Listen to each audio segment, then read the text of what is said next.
Story time.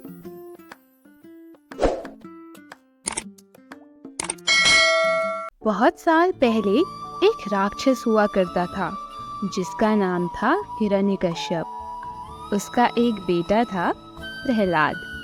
Prahlad बहुत ही तेजस्वी था। राक्षसों के घर पैदा होने के बावजूद भी प्रहलाद बहुत ही नेक और दयालु था। वह भगवान विष्णु का एक बहुत बड़ा भक्त था और सुबह शाम नियम से ईश्वर को याद किया करता था। हिरण्यकश्यप को प्रहलाद का पूजा पाठ करना बिल्कुल पसंद नहीं था। प्रहलाद को विष्णु की तपस्या करते देख हिरण्यकश्यप गुस्सा हो जाया करता था। उसने प्रहलाद को बहुत समझाया कि वो विष्णु की पूजा ना करे, पर प्रहलाद नहीं माना। यह देखते हुए उस राक्षस हिरण्यकश्यप ने अपने ही पुत्र को मारने की कोशिश की। उसने प्रहलाद को ऊंचे पहाड़ से नीचे फेंका, यहाँ तक कि नदी में भी डुबोया, परंतु वह प्रहलाद को मारने में असफल रहा।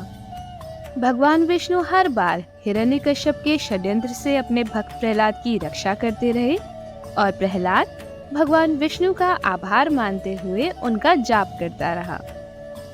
ओम नमो भगवते वासुदेवाय नमः। ओम नमो भगवते वासुदेवाय नमः। क्रोधित होकर हिरण्यकश्यप ने अपनी राक्षसी बहन होलिका को बुलाया। होलिका को वरदान में एक अनोखी साड़ी मिली हुई थी।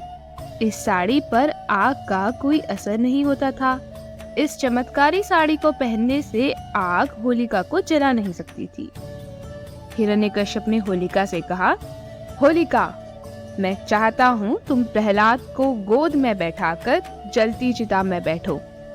तुम्हें तो आग से कुछ नहीं होगा, किंतु प्रहलाद जब आग में जलेगा तभी उसकी अकल ठिकाने आएगी। फिर क्या था, होलिका प्रहलाद को लेकर जलती चिता में बैठ गई। हमेशा की तरह प्रहलाद भगवान विष्णु के ध्यान में लीन हो गया। ओम नमो भगवते वासुदेवाय नमः। ओम नमो भगवते वासुदेवाय नमः। विष्णु ने जब देखा कि भक्त प्रहलाद संकट में है तो उन्होंने होलिका की साड़ी के आंचल से उसे ढक दिया, जिससे प्रहलाद आग से बच गया, किंतु होलिका आग में जलने लगी। इस प्रकार भगवान विष्णु ने एक बार फिर प्रहलाद को बचा लिया और होलिका को उसके पाप की सजा दी। हिरण्यकश्यप चाहता था कि प्रहलाद विष्णु की नहीं बल्कि उसकी पूजा करे, जबकि प्रहलाद अपने पिता से कहता था कि यदि वो भी भगवान विष्णु की शरण में आ जाए तो भगवान विष्णु उन्हें पाप के रास्ते से हटाकर पुण्य की ओर लेकर जाएंगे। एक बार हिरण्यकश्यप प्रहलाद को खंबे से बांधकर उसे गदा से मार रहा था। तभी खंबा टूटकर बिखर गया और उस खंबे से श्री विष्णु अवतार भगवान नरसिंह प्रकट हुए। वो हिरण्यकश्यप को खींचकर महल की चौखट तक ले गए। उन्होंने हिरण्यकश्यप से कहा, हे दुष्ट, तुम्हारे अत्याचारों ने मुझे अवतार लेने पर विवश कर दिया है। तुमने ब्रह्मा जी से वरदान मांगा था कि तुम्हारी मृत्यु न तो मनुष्य से और न ही पशु से हो, न दिन में हो न रात में हो, न महल में हो न बाहर हो, न अस्त्र से हो न शस्त्र से हो। तो ये लो, ये है मेरा नरसिंह अवतार।